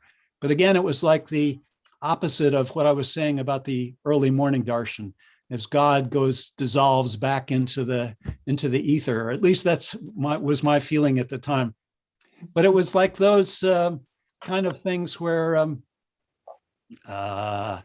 so I was happy to have Howard's guidance then. Another time, Howard guided me, and it got me in trouble. This was Howard, do you have anything to say to that? Well, Swami would call people into the front room of his old Vrindavan bungalow in the evenings after dinner. And so since we had the garden privileges, and I knew Kumar was the sweeper, but Kumar was actually a very high caste Brahmin, top student, and his service was to sweep around the bungalow. And he said, you can come on the driveway at night and watch Swami. We can, either stay in the bushes and watch Swami. So we were in the bushes watching Swami through the windows didn't have glass, they just had bars, like, kind of ornate metal screens, right? So you could see right through, and wooden shutters. And so one time Kumar and I were there on the driveway looking in the window, and Swami had a group of Indians in there, and he looked out the window and he saw us and he waved us to come in, right? And I was the only Westerner, right? And he looked at everybody and he looked at me and he said to everybody, Anglesi. Anglesi, English. Okay, Anglesi. Okay, Yeah. okay. But, like Philip said, I didn't know if, because we had the garden privileges in the day, you didn't know if it extended to the evening, but, I took chances and I hid in the bushes and watched Swami, and sometimes he would call me into the room like that. But it was just all, we were crazy. What can I say? I don't know what to say. I actually don't know what to say to that. Yeah. It's wonderful that, the garden privileges were there. You were just able to go and see Swami when you wanted to, whether he liked it or not. Sometimes, like you said, Swami can reprimand you, right? So you're just kind of pushing your boundaries at some point. But sometimes Swami just welcomed you in. So it's just a beautiful, beautiful set of experiences that you're sharing. Well, Swami was always one step ahead of you. If you thought you had things figured out, Swami was one step ahead. So trying to figure out Swami, and like Swami used to say, you can't figure me out. It's like trying to step on the head of your shadow. When you step on the head of your shadow, the shadow advances, and you never can step on the head of your own shadow, and you can never figure out Swami. In fact, when we stayed in his house that time in June 1970, he gave us a little red booklet, and it was called Sai Avatar, and it said, don't try to understand me, you will only fail. Can a fish know the sky? And I remember that sentence, very well. You couldn't comprehend Swami, but it was so enchanting and so wonderful. Nothing else mattered. Staying in pump houses didn't matter. Sleeping on the floor, eating Indian food that was extremely hot for some people. I liked it myself, but for some people it was really hot, and they did their own food and stuff. But none of that really mattered, because just being around Swami, you forgot everything else. And there you were in this state of just bliss and excitement, or sometimes even fear or anxiety of, did I do something wrong? Is Swami mad at me? And when Swami ignored you, it was terrible. It was absolutely the worst when he'd come down the darshan line and just ignore you. I went through a period in 1973 where he just ignored me the whole time. And I used to tell people, don't sit next to me, because he would literally make a semicircle around to avoid me because he was mad at me in 73. But like I said, he was our mother, our father, our guru, our God. He was everything to us. So it was and he used to say, that's why I titled my book Good Chances, because he would say, this is good chances for you. He said, in the future, there'll be many, many people here, and it will be very difficult to get near Swami. Very So it was straightforward. Yeah. It was a great, we were very fortunate, and fortunately it stays with us our whole lives. Yes. I had to experience one time trying to capture Swami, which was one time he was on darshan line, and I was in the first row, and he was talking to someone right near me, and his feet are right there. So I thought, for sure, I'm going to be able to touch his feet. That's, it's just like right there. You can't possibly miss. So I reached for his feet, and somehow I missed. he was sort of rocking back and forth, and he would move his feet. And just, meanwhile, he's talking, but it's sort of like he's doing this little dance. And I missed, I couldn't, my mind was just sort of like stopped, like, how could that happen? You know, there's something right in front of you. How could that happen? And I tried another time, and I still missed. And a third time, and I missed. And I think the teaching was, you think you can corral me, but you can't. You know, this is something bigger, and it's only by his grace that we're allowed to touch, be close, even know about him. And we think we understand him, but it's all much, much, much bigger than that. That's for sure. That's definitely for sure. You have the, let's see, I was going to show the photos of Christmas, because again. Yes, I was actually going to ask you, shall we show those pictures? Yes, that's perfect timing. So let me share my screen. So you should be able to see this one. So Brother Phil and Brother Howard, would you be able to kind of narrate what you're seeing here, please? So this is. That's the mandir. Yeah. So this is the mandir, and up top there, on festival days, there would be flags, and there would be, they would unfurl the flag, and the flower petals would come down on the people below. And this was right in the middle. And as I was saying, the men would be on the men's side and the women on the women's side around this circle, and they would be all looking up to that room on the upper right where Swami was. And before where, and then when I was talking about Swami looking down from the second floor down to the men out of the men's side, that would be on the upper left there. Not that one, this one, This one. that one right there. So this is beautiful, and you can see all of the trees and things like that. And it was lovely to see Swami that way. Mm-hmm. It was very dry there, very dry and very hot, and it wasn't forested like it is now, because through the years Swami planted so many trees. But it was just very, very, very basic, and it was hard to get to. There was at least 7 or 10 miles of really rough dirt road that you had to go over to get to Puda Party. I mean, it was very, very remote, you know. Sometimes even you had to take a cart from Bukkapatnam or something. Yeah, that was a great way to go across the sandy Chitravati. The Chitravati didn't have any water in it, only during the rainy season, and the rest of the time it was sand. So you could take a bullock cart from Bukkapatnam. You could get off the bus. The SRS bus would go from Bangalore. It would take about 8 hours. And it would go to Bukkapatnam and then make a U-turn and come all the way back around and go to Puda Party. But if you didn't want to do that, you could get off in Bukkapatnam and take a bullock cart across the sand. And I used to like to come that way after, flying to India 20 hours on Air India and all that. So arrive in style. Yeah, arrive in style by bullock cart. But, the pace in India in the 70s was much slower. India hadn't quite reached, that level of development, and life was peaceful and slow. I mean, it was hectic in the big cities like New Delhi and Mumbai and Chennai and things like that, but not to the level that it is today. It was a very peaceful place overall, especially the countryside. We used to be able to sleep by Swami's door also. Right on the veranda. That was right. Right there on the top? No, down below. No, downstairs. Down below. Yeah. Yes. Good. And then the first bell would be 4:45 for Omkar. So you jump up, that would wake you up. You roll up your sleeping bag. We had a little room off to the side in one of the buildings, and put your stuff there, and then come back and go to Omkar and Nagas and Kirtan, and then wait for balcony darshan at 6 a.m. So it was that's what it looked like.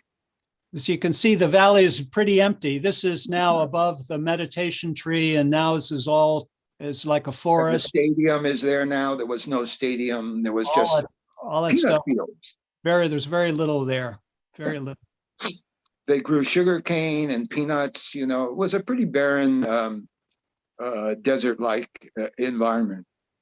Yep. Yep. Yeah, that's what it looked like. This is downtown Puttaparthi. Yeah. In those days, the little those little sheds, they were basically just a collection of mats, and there was no plumbing. So your bath would be, you would be in one of these little bathhouses there, and for a penny you'd get a bucket of cold water.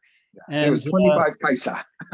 So this is the bathhouse? No, Is you this could the get hot bathhouse? water, it could be. I don't know if it is. Could be, okay, okay. but you could get hot water. And for hot water, I 25 think, pice. is 2 cents. Yeah.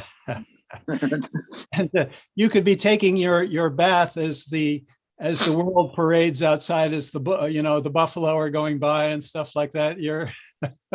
So that's the kind of place it is. So this is looking where that blue semicircle above, that's where the Gopuram is now. Yeah. Yep. So you can see on the lower right, that photograph, the difference. Yeah, quite a bit of difference. Yeah. And there we Oh, are. Howard, can you find yourself? Yeah, I'm right there on the upper left, right there. That's me. Yes. I was. So very this was in the skinny. early 70s, and That was 1970. That picture was probably 1970 or 71. No, yeah, 70. Yeah. So. wonderful.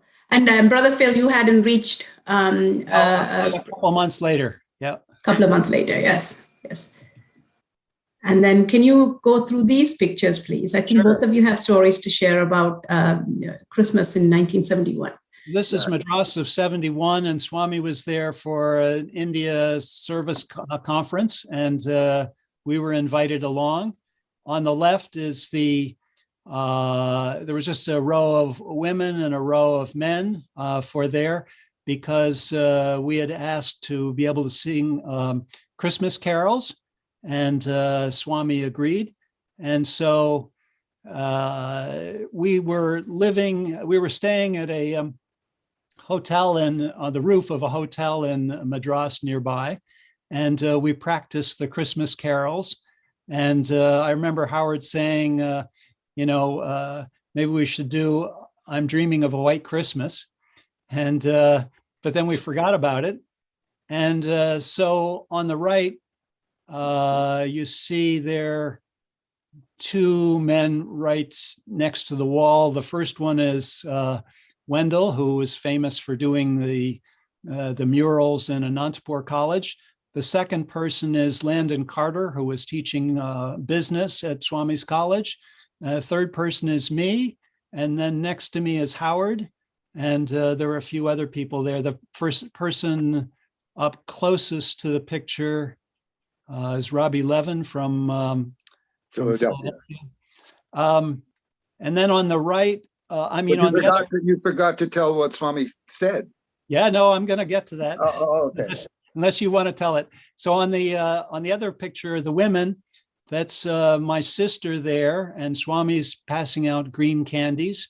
And you see a little further up is Michelle Kaplowitz. She was speaking at the New York online program a couple of weeks ago, and a number of other well-known devotees. So we're there, and we're singing Christmas carols. And then Swami sort of turns towards us right there, and he says, it's like something like "Sing Dreaming White Christmas," something like White Christmas. He said, "Sing White Christmas." I sing White Christmas. So then we sang White Christmas, and he said, "No, Green Christmas." And he gave out these green candies, these sort of green Jell-O kind of candies. But anyway, it was very, very beautiful, because we all went on the train together from Whitefield, and stayed there, and shared a meal with Swami at the conference, and we had a lot of very, very beautiful experiences there. So it was. Yeah. So, and then Brother Phil, after your stay, the first year of stay, and from 71 to 72, I believe, you went back and you asked told about Swami to your family, right? Oh, I told my family immediately. I I Oh, sent out, as soon as I was there, after a month or so, I sent out letters to everyone saying, you absolutely must come. This is a chance of a lifetime. You have to, you have to take this chance. So my sister came after about 6 months with her husband. And after a lot of emotional blackmail, we managed to get my mother there in March of 72. And so, in the picture on the left is Swami speaking to my mother and sister. And as I have written, Swami, my mom really wasn't interested in the yogic path, so we say. And so at first darshan, he sort of just kept his distance from her. Second darshan, a little closer and a little closer, then sort of a very like perfunctory, how are you? Then getting more and more closer, he's sort of talking like he's a member of the family and stuff like that. And very, very sweet. And he gave her several interviews. And so it was very profound. The picture on the right is of my wife, Margaret, and she's there with devotees from New York. This is in Uttakamanda in 1978. Jean Kunji Singh, Susan Ashler, and a couple of others there. Anyway, and I'm just right across the way with our new son. And so Swami's doing back and forth. This is a couple of years later. So a couple of years later. Okay, your son was a little younger then. Okay, yes. 6 weeks old, because he told us you have a son and come back in a year. So we did when he was 6 weeks old. Yeah, we will hear about. I would like to ask you about that story. So we'll come back to that one. So these are pictures of you and your family and devotees from New York as well. And then I think we have one more picture I would like to share. What is going on here? I just put this in as a joke. So this was, if you know where the ridge, where the water tank is now, and if you look to the right along that ridge, behind the college, the Puttaparthi College, there's another sort of hillock, and which on top of it is this rock, which we used to call Cobra Rock. And I used to like to climb on it and, sing and just enjoy the valley. It was several hundred yards from the ashram. And just that feeling of being on top of the world, you might say. But I think the rock is still there, but I wouldn't recommend it to anyone. It's too dangerous. One of these days it's going to topple over. And yeah, I'm guessing you didn't think about how you were going to come down when you were climbing up, right? So that's wonderful. Thank you for sharing these pictures. And Brother Howard, I know many of these, you were there too.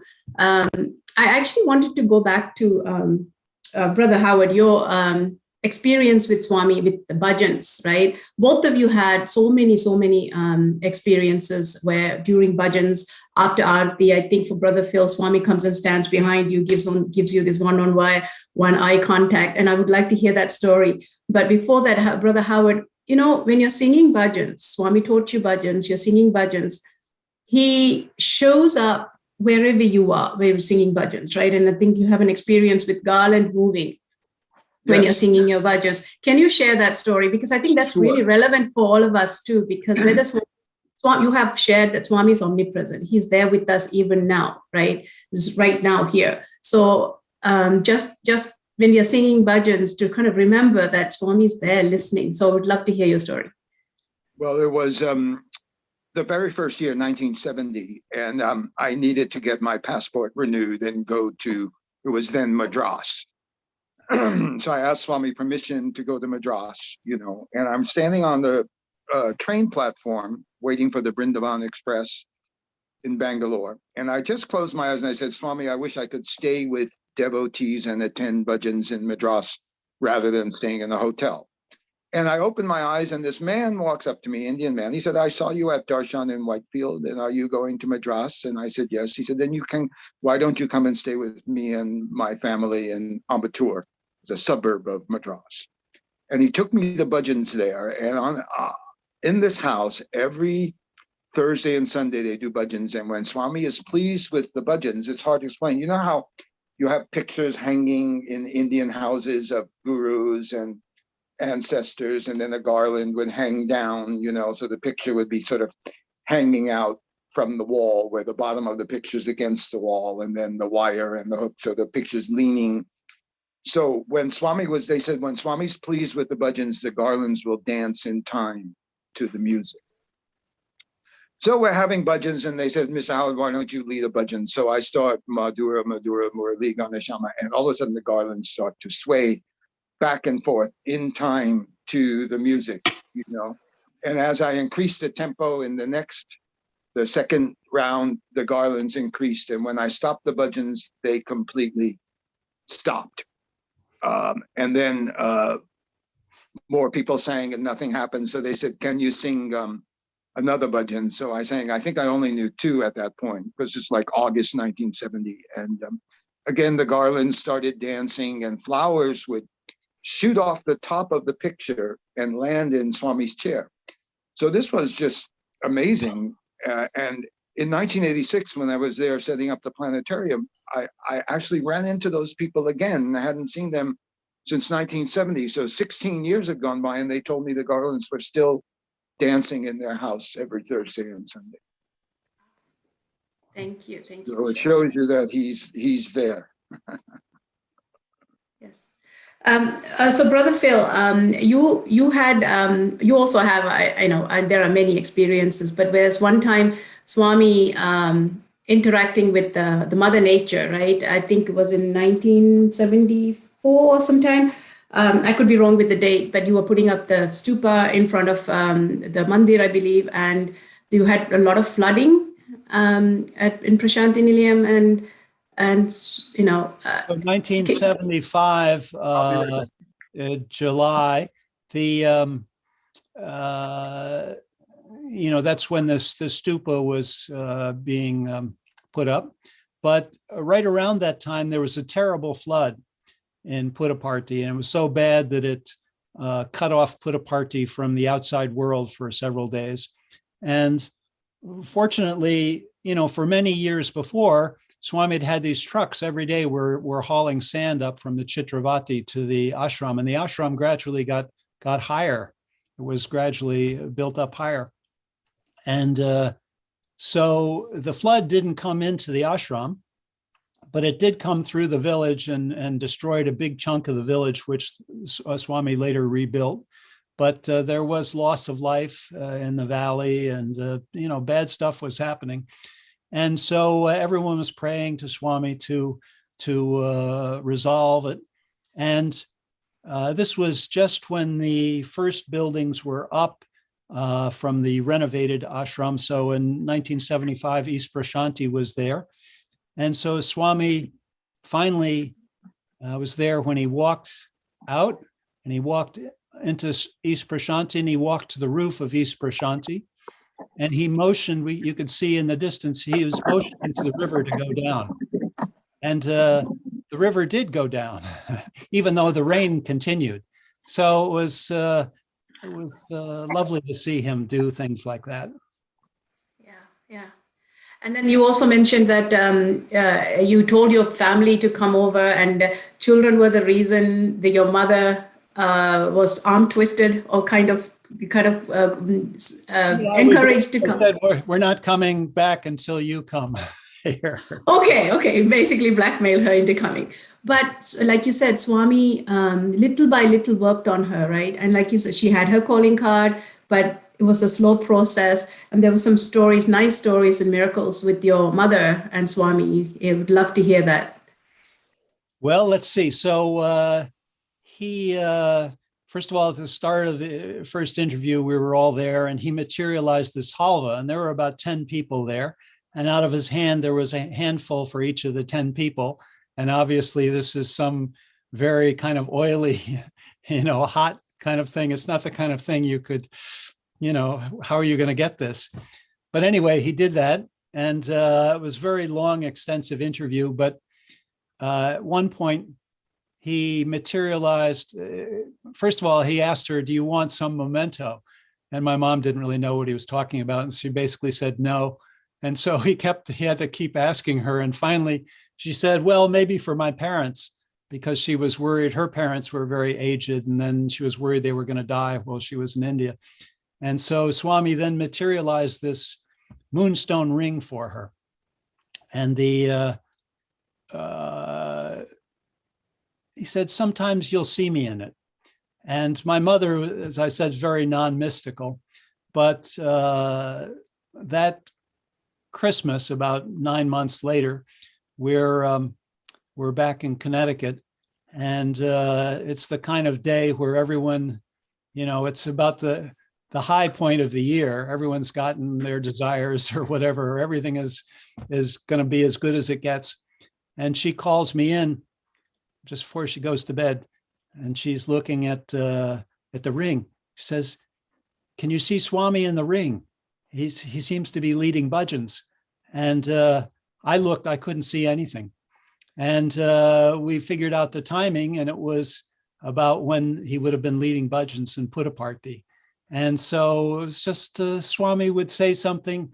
He would say things for the past and say things for the future, so that you knew that he was there not only for the present, he was the most there for the present, but he was there for your future and he was there for your past. Another thing he said there, has to do with my past, was he imitated me as like about a 4 or 5 year old boy who was sort of mouthing off to his mother, who was sort of like a little bit arrogant and saying, mommy, I know, So he was sort of imitating me as a little kid. And it's a little painful, but a little bit miraculous and a little bit satyasai, so there's so many things. A lot of teachings in there. Yes. Brother Howard, I know, both of you have so much more stories to tell. But I think we could go on for a couple more hours, but I think it will be a little bit too late for many of us. So I'm trying to kind of pick on it's hard to pick, but I do want to hear, Brother Howard, about your miracle of starting from Christmas of 1971, when you ran out of visa, and I think you had to renew your visa by going out of the country. And this is presenting Swami's omnipresence and omniscience of knowing the future, past, present, and the future, whereas we are just puppets in his hands, right? And even now we are just puppets in his hands. But it was very, very evident in your story about your 50 vibhuti packets and you traveling, trying to get out of the country to get your visa. Stories? Yes, we would love to hear that story, please. Well, I had to go. It was September of 1971, and my visa was up. So Swami said, he said, go to Ceylon, and renew your visa. And he said, my car is going to Bangalore for service, so you can go with the driver in my car. So I was on the veranda waiting for the driver to come out of the interview room and go with him. And the driver comes and he hands me this. He said, Swami sent this for you, right? And it was a little plastic bag with a bunch of packets of vibhuti in it. So I'm sitting in the back of Swami's car. It was still the little Fiat, with the orange curtains. Swami wasn't in it, of course, but his slippers were there in the car. Going to Bangalore, so I counted out the vibhuti packets. I mean, what else to do? It was like 3-hour ride, and 50 packets. There were 50 packets.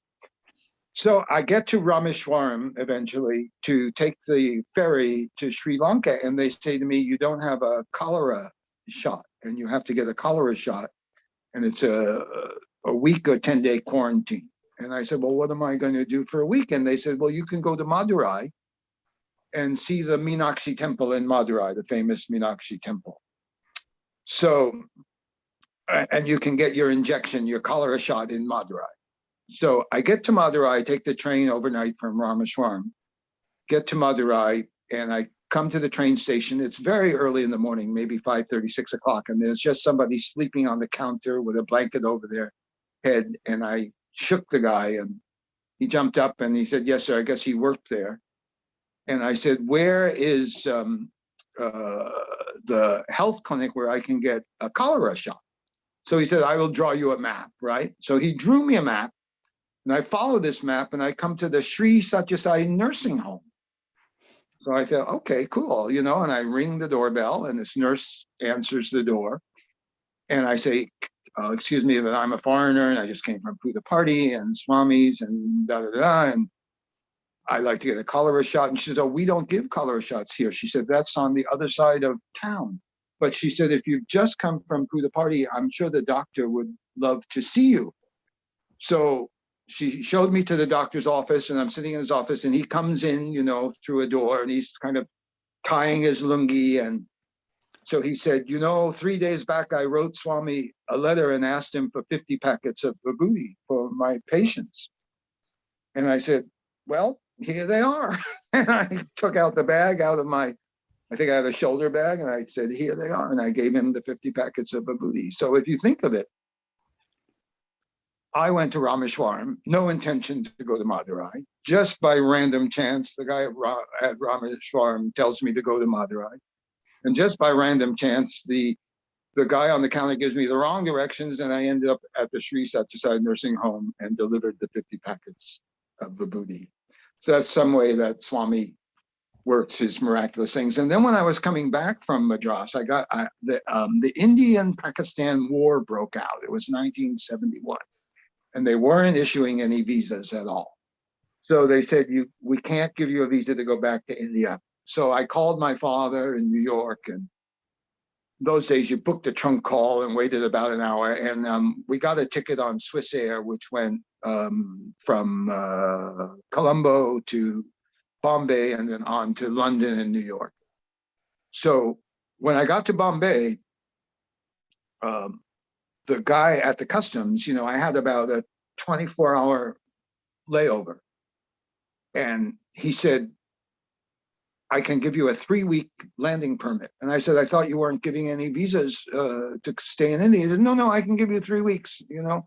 So he stamped 3 weeks landing permit in my passport. So I immediately went to the Swiss Air counter, changed my ticket. In those days, it was free to change a ticket, and took the train and went to Whitefield, got there the next day. And that's when Swami said, come to Madras, you know. And the last day in Madras, my ticket was booked out of Madras to fly Madras, Bombay, you know, London, New York, or whatever. And I said, Swami, I'm leaving Christmas Day, day at 6 p.m. He said, I will see you. So the next morning, we were sitting for darshan. It was very, very early in the morning. And Swami was staying at a house in Madras where they had kind of cemented over the front yard and put up a big pandal for the devotees to gather. And he came out of the house, and he came right up to me in the darshan. And he said, Walter Cowan is in the hospital, and I'm going to the hospital to see Walter Cowan. I'll be back in 1 hour. So off Swami goes, you know. He didn't really give much of a darshan to the rest of the people. And 1 hour went by, 2 hours went by, 3 hours went by, and he didn't come back. So Michelle found out, she always could find out Swami's program somehow, that he had gone to see the widow of the former chief minister of Madras who had passed away recently. And he had gone to her house, and she had a vague idea of where the house was. It was in some very, luxury kind of neighborhood. So we get into a taxi. It's Michelle and me and India and Vijay and Leela. We're all piled into this taxi. I was the only guy. And we're going around, circling around this very fancy neighborhood. And Michelle's thinking, it's somewhere here, somewhere here. And I closed my eyes and I said, Swami, can you give me a talisman to protect me in America? So finally, we see this pandal set up, and we figured that must be it. And we get to the pandal, to the house with the pandal, and sure enough, that's where Swami was. We get out of the cab, we go in to the front room. Swami comes out and he says to me, I'm going to the hospital to see Walter Cowan. Again, I'll be back in 1 hour. And I thought, oh God, that's what he said early in the morning. And here it is late afternoon, and my flight's at 6 p.m. But in an hour, he actually did come back, and he called us in. And in the course of the interview, he waved his hand like this, and he produced this small little silver coin, and he said, "Keep this with you in America." And it's Shirdi Sai on the front, and on the back it says, "Why fear when I am here?" And there's like the hand, the abhayastam, so it was exactly what I had closed my eyes and asked for in the taxi. So that was 50 years ago, this past Christmas of 2021. So that was 50 years ago, Christmas Day. So he gave me the medallion. He blessed me. I went back to America, stayed 3 months, and came back to see him in 72. Wow, it's such a powerful, powerful story that shows Swami's omniscience and his omnipresence. The Vibhuti packet was nothing to do with you. He just sent you in an errand or all the way around as his puppet to say, you go deliver that and come, but I'll let you back into India afterwards. You don't even have to go through the visa process. But you were just taking it day by day, following his guide and just going with the flow. And he had absolutely bigger plans. And that's just goes to show how our life is now currently led, right? Swami is pulling all the strings, and we just need to just trust and go with the flow. And he knows what he's doing. And a little bit about Walter Cohen, he did pass away, right? And then later on, Swami resurrected him, told him to get back in your body and come out. Your work is not done. And so he did come back, and he did, continue with Swami's work for a few more years. There was a video of him explaining that story of how he came back into his body. But anyway, Swami just told you, I'll be back in 1 hour. But all that time in that 1 hour, he was doing some busy work that brought somebody back to life. It's quite amazing to listen to. So I think there's, again, like I mentioned, there's so much more that I wanted to go through. Brother Phil, we had so many. I'm hoping, actually, maybe sometime in the future, we both can come back and we can do a sequel to this, because there's so much more that we want to go through. Maybe live in person. Oh, wouldn't that be nice? Yes. Because I know I do want to touch up on one thing that's beneficial for all of us. Is that Brother Phil in 1975, Swami, I think you were one of the original USA Central Council members, 1975. You walked into ashram, March of 1971, right? All of a sudden Swami has given you this task along with other members.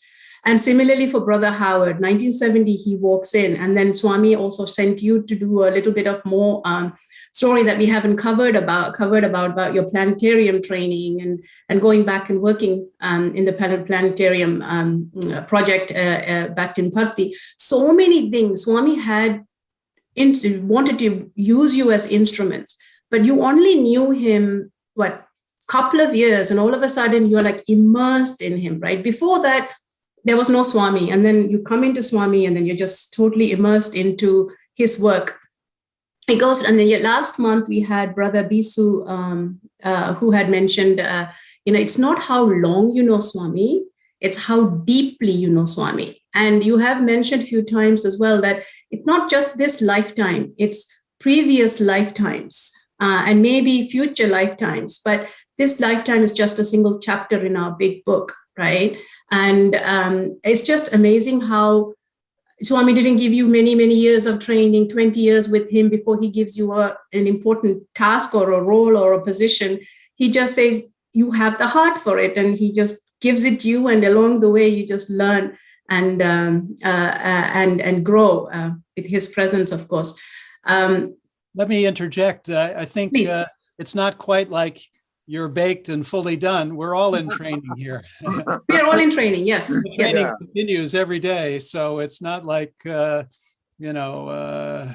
of us is done here. It's what the dance with Swami continues, full on.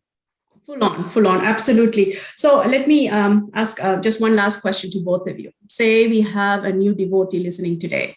The goal, I think goal of life is just dependent on who we individually are.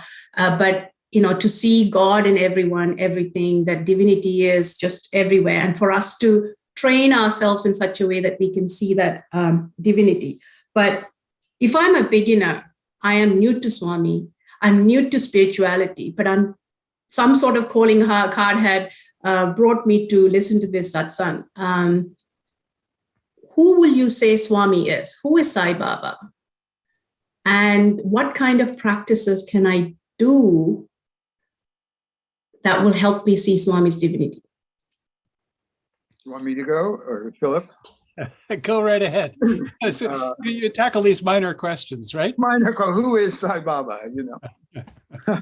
Well, I would say that Sai Baba was the avatar of God incarnated on the earth, and obviously God has a plan. And it's way bigger than anything we can even comprehend. But so Swami is not reducible to a few words, right? Because whatever word you say, the opposite is also true. He covers all of the bases. So that's why in the Gita, it goes lyrical for chapters and chapters of this, I'm that, of this, I'm that, and that, I'm this. And it's beyond words, but words can be poetic just to say it's all and all and all and all.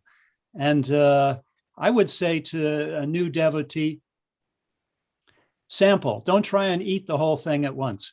In other words, there, must be 60 or 70 volumes of Swami's words. And to try and take it all in and try and do it all at once, I think for most people is not really possible. I would be on the lookout for things that speak to you. Do a few things, take a few things that seem to be Swami speaking directly to you.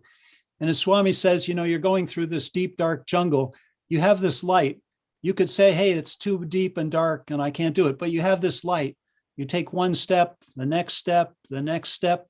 And if you keep talking to Swami, I think this is the key item. If you keep talking to Swami, then the next unfolds, the next unfolds, the next unfolds. It all works out. But if we make judgments about it, no, this will never happen. No, this is impossible. No, I'm damned. No, I'm this. And no, I have this, whatever. We get in our own way. They sort of leave it to Swami. We're along for the ride, but we should do what we can of his teachings. So. Jai Right. Sai Ram. Do you both have any closing thoughts that you would like to share before we go on to our closing prayer? Sure. Well, I would just say that, the Vedanta is a very rich tradition. And according to the Vedanta, God is omnipresent. And that this entire universe, every detail of it, all the planets, all the galaxies, all the myriad life forms on this earth, all of this is akin to a dream. Like Vishnu is having the dream. He's asleep on the ocean of milk and he's having the dream of the universe. And so this whole thing is the dream of God, and we are in it and we are part of it. And through, I don't know how long, decades, centuries, eons of evolution, we finally awaken to the idea of divinity.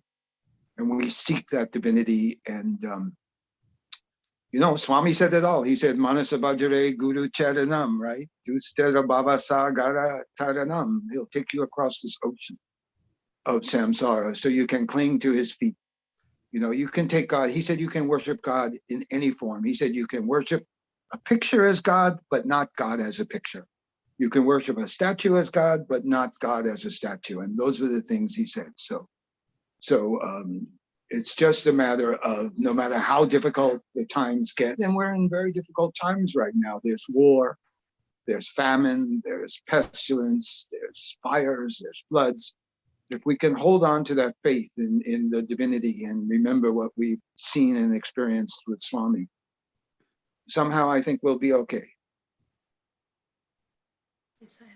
Swami had said that the world would come to unity sometime in the 2030s. So I'm hoping to hang in there for that. And I'm looking forward to that and looking to unify with everything along the way. So I have nothing further to add to that other than I'm very happy to be here and to share and to remember Swami and to be with friends and fellow devotees. Sairam. Sairam, yeah. Jai Sai Ram. Prema Sai Brother is Phil. coming. Yeah. Prema Sai is coming. Brother Howard, Brother Phil, Jai Sai Ram to both of you. Thank you Thank for you so joining much. us. You're welcome. Thank you everybody for joining us today and see you next month. Jai Sai Ram. Sairam.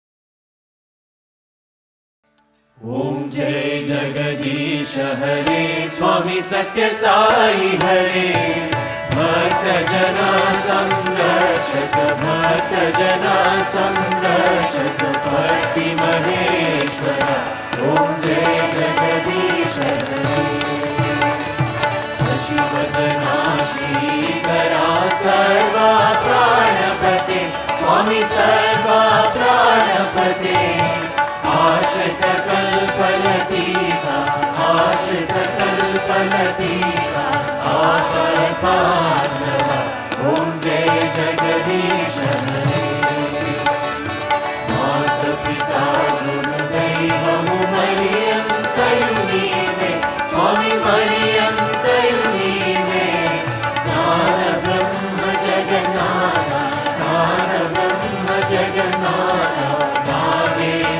शयन ओम जय जगदीश हरे ओंकार रूप ओजस्वी साई महादेवा सत्य साई महादेवा मंगल आरती अमृत मंगल आरती अमृत मंगल विहारी ओम जय जगदीश हरे नारायण नारायण नारायण ओम नारायण नारायण ओम सत्य नारायण नारायण ओम साई नारायण नारायण ओम जय सद्गुरुदेवा नारायण नारायण ओम सत्य नारायण नारायण नारायण ओम नारायण नारायण ओम सत्य नारायण नारायण ओम साई नारायण नारायण ओम जय सद्गुरुदेवा नारायण नारायण ओम सत्य नारायण नारायण नारायण ओम नारायण नारायण ओम सत्य नारायण नारायण ओम नारायण नारायण ओम जय सद्गुरुदेवा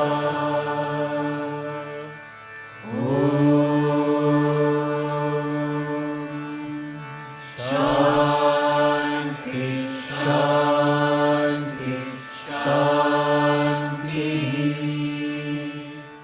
समस्त लोका सुखिनो भवन्तु समस्त लोका सुखिनो भवन्तु समस्त लोका सुखिनो भवन्तु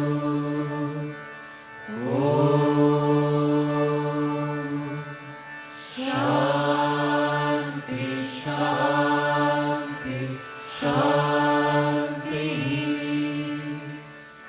peace peace peace peace on earth peace peace peace for all the universe for all the universe